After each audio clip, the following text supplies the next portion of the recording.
নমস্কার, আশা করি সকলে খুব ভালো আছো। রং তুলির কথার নতুন একটা ভিডিওতে তোমাদের সকলকে স্বাগত জানাচ্ছি। ফুল ভালোবাসে না এরকম মানুষ কিন্তু খুঁজলেও পাওয়া যাবে না। আর আমি যখনই কোনো ফুলের উপরে ফেব্রিক পেন্টিং করি, আমার মনটা কিন্তু আপনা হতেই ভালো হয়ে যায়। এই ফুলটা রং করার জন্য আমি প্রথমে ব্লু এর একটা ডার্ক শেড নিয়ে নিয়েছি।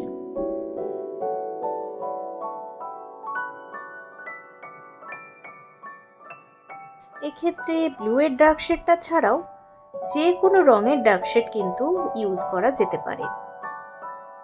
এরপর আমি নিয়ে নিয়েছি স্কাই ব্লু কালার, যেটা আমি এই ডার্ক শেডটার সাথে খুব ভালো মতো করে মিশিয়ে নেব। আর ছবির সৌন্দর্য কিন্তু নির্ভর করে কালার ব্লেন্ডিং এর ওপর। আমরা কিভাবে ব্লেন্ডিং করছি তার ওপরে পুরো ছবিটা কিভাবে ফুটে উঠবে সেটা নির্ভর করছে। যারা খুব ভালো ফেব্রিক পেন্টিং করতে পারে, আমার এই ভিডিওগুলো কিন্তু একেবারেই তাদের জন্য নয়।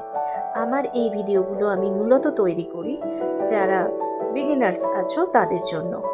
তাই যারা খুব ভালো পেন্টিং করতে পারো তারা আমার এই ভিডিওগুলোকে স্কিপ করে যেও।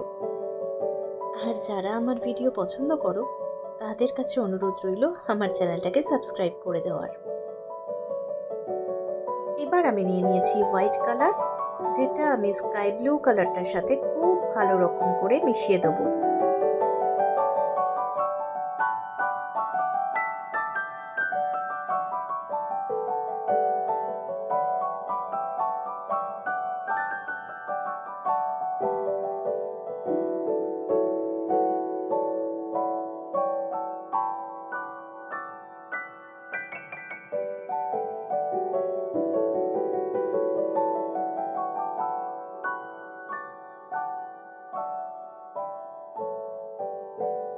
এখানে আমার এই স্কাই ব্লু কালারটা একটু কম মনে হচ্ছিল, সেই জন্য আমি আরেকটু স্কাই ব্লু কালার নিয়ে হোয়াইট কালারটার সাথে আর ডার্ক কালারটার সাথে ভালো মতো করে মিশিয়ে নিয়েছি।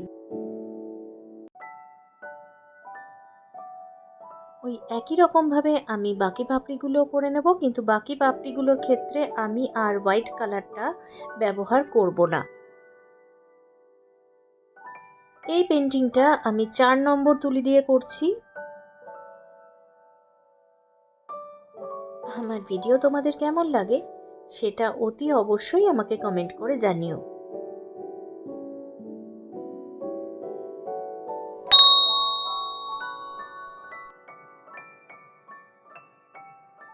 দ্বিতীয় পাপড়িটাও আমি একইভাবে করে নিয়েছি। প্রথমে ডার্ক কালারটা দেওয়ার পরে স্কাই ব্লু কালারের সাথে ডার্ক কালারটাকে খুব ভালো মতো করে মিশিয়ে নিচ্ছি।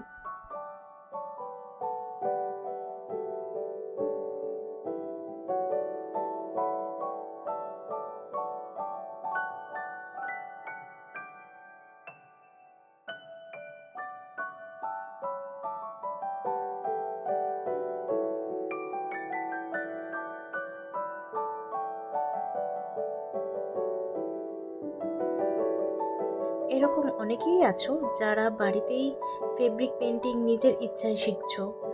তাদের উদ্দেশ্যে বলছি, শুরুতেই কিন্তু পেন্টিং খুব ভালো হবে সেরকম এক্সপেকটেশন রেখো না। কারণ আমরা প্র্যাকটিসের মাধ্যমে কিন্তু যে কোনো জিনিসকে সুন্দর করতে পারি। তাই সবার আগে এটা মাথায় রাখতে হবে যে আমাদেরকে প্র্যাকটিসটা খুব ভালো মতো করে করতে হবে, তবে একটা সুন্দর পেন্টিং তুমি করতে পারবে।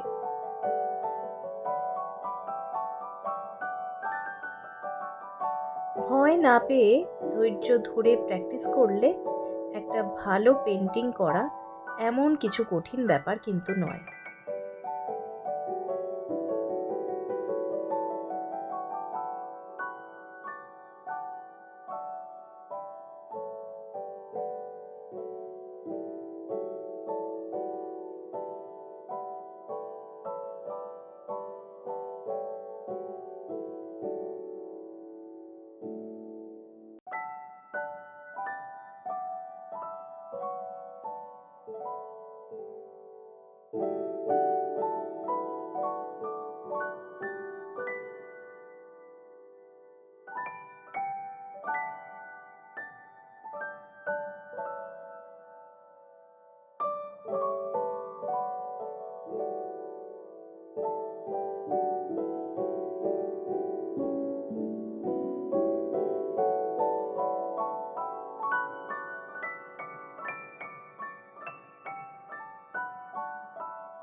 পাপড়িটার ক্ষেত্রে আমি সামান্য একটু হোয়াইট কালার ব্যবহার করেছি।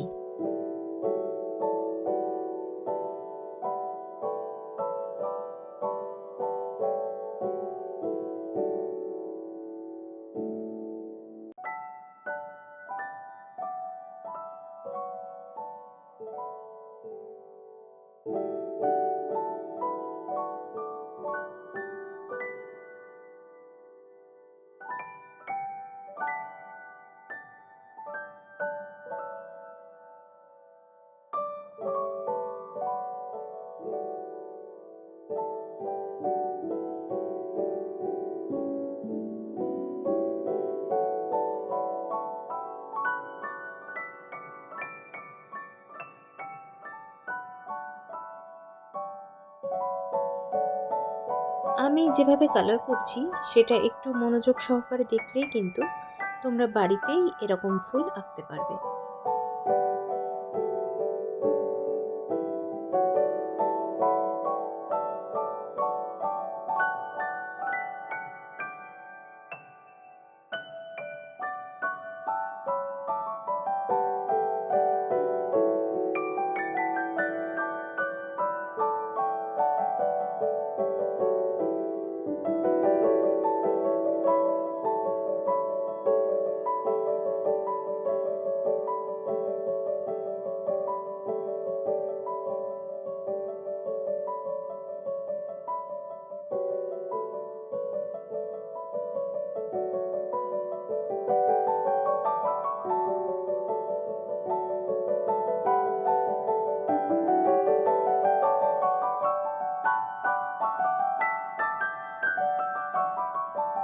ফুলের কুড়িটা রং করার জন্য আমি কিন্তু স্কাই ব্লু কালারটাকে বেশি ব্যবহার করেছি।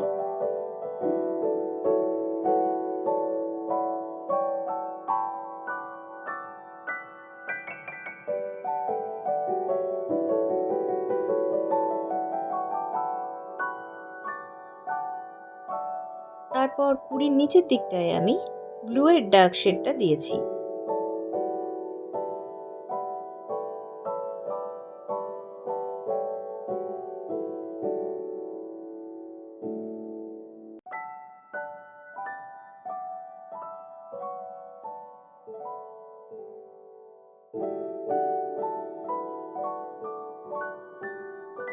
শেডিংটা একটু ভালো মতো করে বোঝানোর জন্য আমি কুড়ির ওপরের দিকটাতেও একটু ডার্ক শেড দিয়ে দিয়েছি।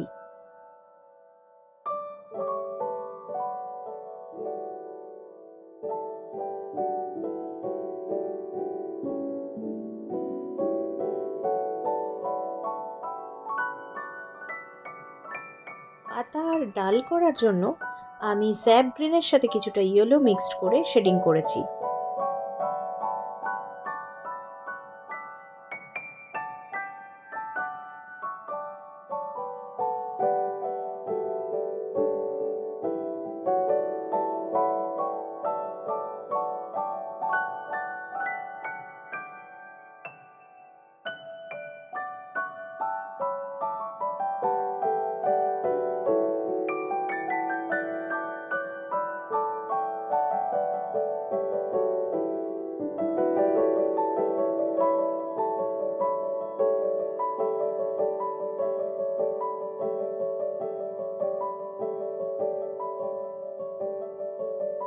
কথাটা আবারও বলছি, খুব ভালো মতো করে মনোযোগ দিয়ে যদি তোমরা এই ভিডিওটা দেখো তাহলে কিন্তু বাড়িতেও এরকম ফুল তোমরা নিজেরাই আঁকতে পারবে।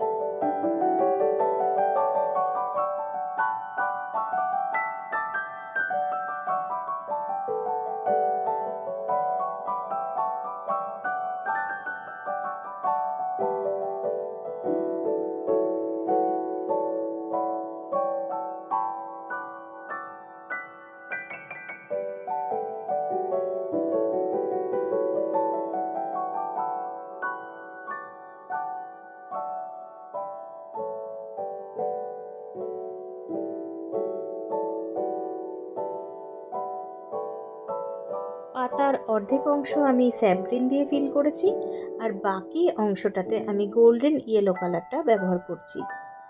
করে এই স্যাপ গ্রিনের সাথে গোল্ডেন ইয়েলোটাকে খুব ভালো মতো করে মিশিয়ে নিচ্ছি।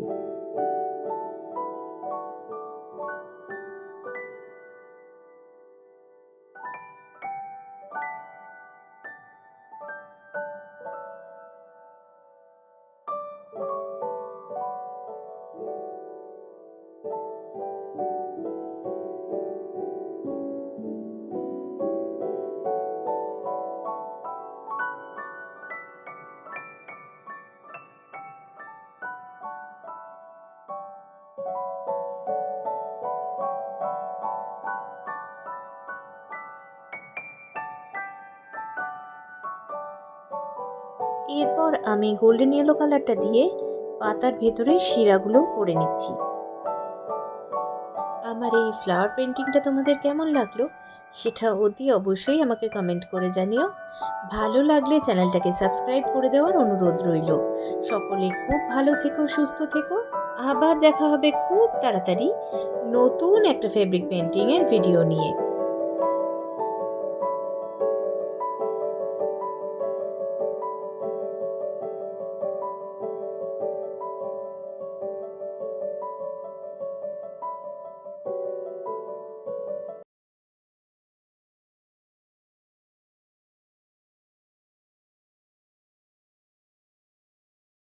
যারা ফেব্রিক পেন্টিং নতুন নতুন শিখছো বা ফেব্রিক পেন্টিং করতে খুব ভালোবাসো, তাদের কাছে অনুরোধ রইল ভিডিওটা স্কিপ না করে পুরোটা দেখার।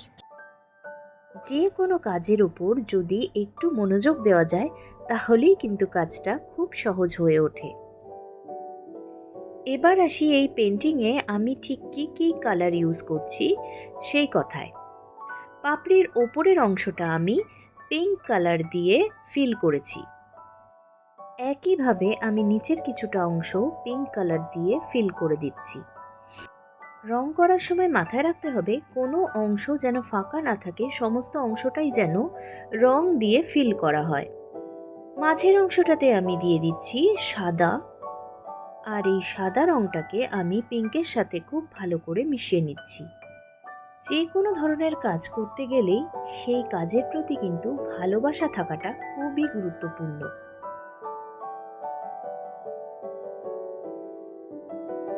পাশের পাপড়িটাতে আমি দিচ্ছি সাদা রং, আর এই সাদা রংটা দেওয়ার জন্য পাশের পাপড়িটার রংটা কিছুটা হালকা গোলাপি আসবে। পুরো পাপড়িটাতে সাদা রং দিয়ে ফিল করে দেওয়ার পরে আমি সামান্য একটু গোলাপি রং নিয়ে নিয়েছি। গোলাপিটা আমি একদমই সামান্য পরিমাণে নিয়েছি, আর চেষ্টা করতে হবে খুব ভালো মতো করে এই গোলাপি রংটাকে সাদা রঙের সাথে মিশিয়ে দেওয়ার। সত্যি কথা বলতে রং তুলি নিয়ে বসলে আমার সময় যে কখন কিভাবে কেটে যায় আমার সেদিকে কোনো খেয়ালই থাকে না। এই ধরনের ডিজাইন কিন্তু তোমরা বাচ্চাদের ফ্রকের ওপরেও খুব সহজেই করে নিতে পারবে।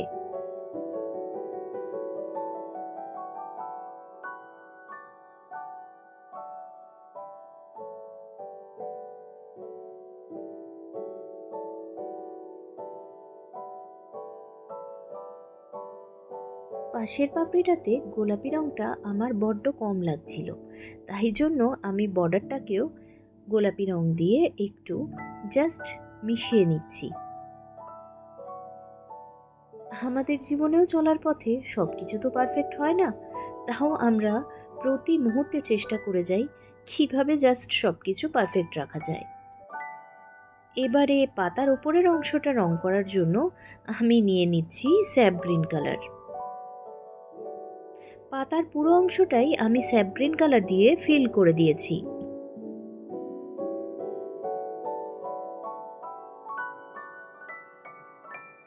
এরপর আমি পাতার শেডিংটা করার জন্য নিয়ে নিয়েছি ডার্ক ইয়েলো কালারটা।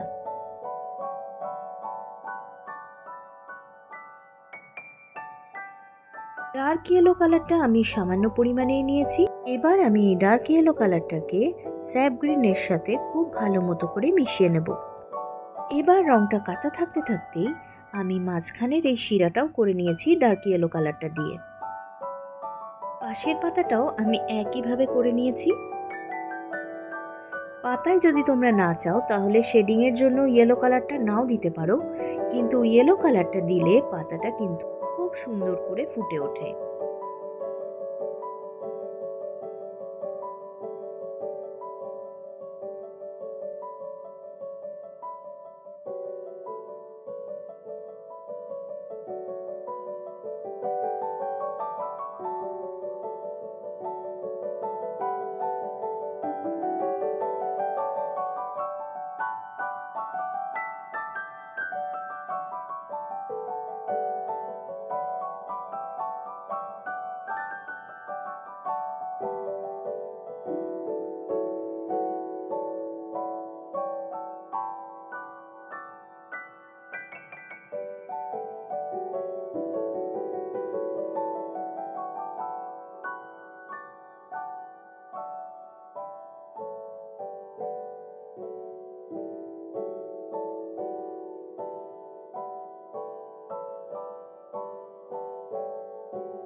ফুলের রঙটা ভালো মতো করে শুকিয়ে গেলে আমি মভ কালারটা দিয়ে এই ফুলের বর্ডারটা করে দিচ্ছি।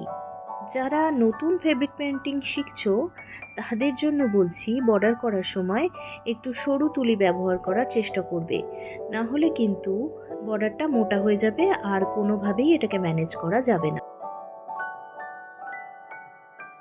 এবারে আরেকটা ফুল কালার করা শুরু করব, আর এই ফুলটা আমি কালার করছি ডার্ক পার্পল আর হোয়াইট কালার দিয়ে।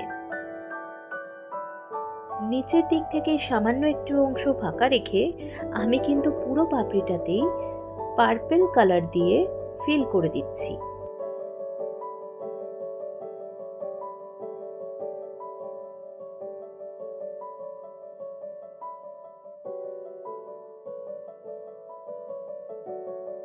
পার্পল কালারটা ভিজে থাকা অবস্থাতেই আমি ওর ওপর দিয়ে হোয়াইট কালারটা দিয়ে দিচ্ছি।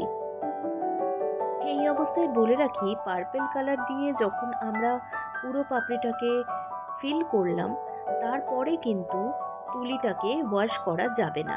তুলিটাকে ওয়াশ না করে আমি ওই ব্রাশের মধ্যে নিয়ে নিয়েছিলাম হোয়াইট কালারটা, যার জন্য হোয়াইট আর পার্পল মিশে এই সুন্দর কালারটা তৈরি হয়ে গিয়েছে।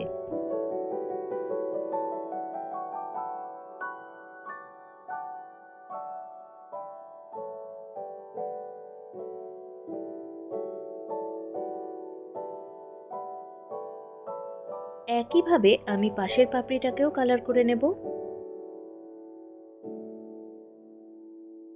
আর এই পাপড়িটার ক্ষেত্রে আমি পার্পল আর হোয়াইট একদম অর্ধেক অর্ধেক ব্যবহার করেছি, মানে কিছুটা অংশ পার্পল দিয়ে ফিল করে তারপরে নিচের দিকের অংশটা আমি পুরোটাই কিন্তু হোয়াইট দিয়ে ভালো মতো করে পার্পলের সাথে মিশিয়ে নিয়েছি।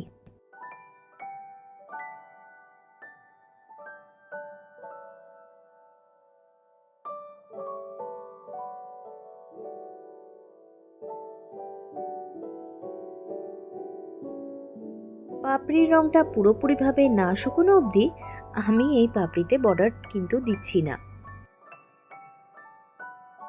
এবারে নিয়ে নেব হালকা সবুজ রং।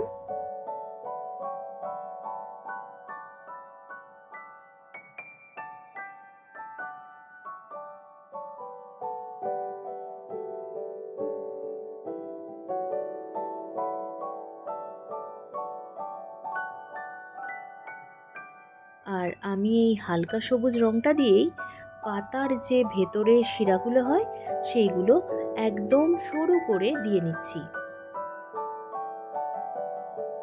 এই কাজগুলো ছোট মনে হলেও পেন্টিংয়ের সৌন্দর্য কিন্তু হাজারো গুণ বাড়িয়ে দেয় এই ছোট্ট ছোট্ট কাজগুলো।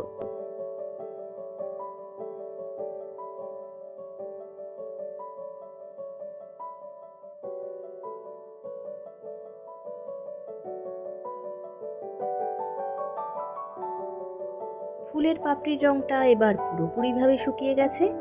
আমি এবারে ওর বর্ডারটা করে দিচ্ছি ডার্ক পার্পল কালার দিয়ে। পেন্টিংটা প্রায় কমপ্লিট হয়ে গিয়েছে। তোমরাও বাড়িতে কিন্তু এরকম পেন্টিং ট্রাই করতে পারো। ভিডিওটা কেমন লাগলো সেটা কমেন্ট করে জানাতে ভুলো না কিন্তু। ভিডিওটা ভালো লাগলে আমার চ্যানেলটাকে সাবস্ক্রাইব করে দেওয়ার অনুরোধ রইল। আর তোমাদের অনুরোধের যদি কোনো পেন্টিং দেখতে চাও তাহলেও আমাকে কমেন্ট করে জানাতে পারো। সকলে খুব ভালো থেকো আর সুস্থ থেকো। দেখা হবে খুব শিগগির নতুন একটা পেন্টিং নিয়ে। তাই আপাতত বিদায় জানাচ্ছি। টাটা।